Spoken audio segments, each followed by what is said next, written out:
The field in next year's race for U.S. Senate in Ohio is growing larger this week as a Cleveland businessman jumps in with several others expected to follow.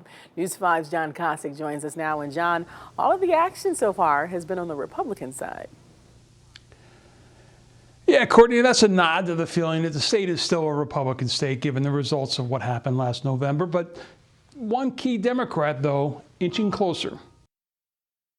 Democratic Congressman Tim Ryan hasn't announced whether he's running for the U.S. Senate, but he's been raising money like a potential candidate and even just launched the Tim for Ohio website. National Democrats are looking at, if they get a credible candidate, and Ryan would certainly be that they will put funding behind that candidate to try to capture that seat. But thus far, all the action has been on the Republican side, with Cleveland businessman Mike Gibbons the latest to throw his hat into a ring that includes former state treasurer Josh Mandel, former state party chair Jane Timken, and businessman Bernie Moreno. The four famously sat down by former President Trump at Mar-a-Lago for a meeting compared in the press to The Apprentice as well as The Hunger Games. It certainly wasn't the Hunger Games. It was a very cordial meeting with four people in it. Certain people spoke more than others.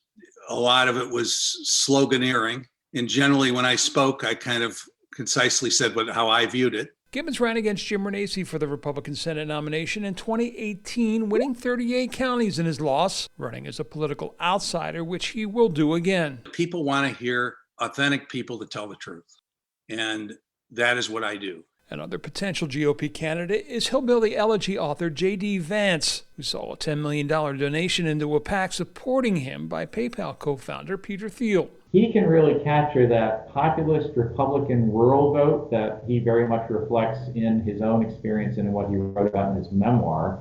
We could in some way see an Ohio version of Barack Obama building on that personal story that's so compelling that then leads to political success. And on top of them, there are still a couple of Republican congressmen here in Ohio who are also weighing whether or not to get into the race. Remember, the primary is still more than a year away. Live in Shaker Heights, John Kosick, News 5. It'll be here before you know it. Thanks so much, John.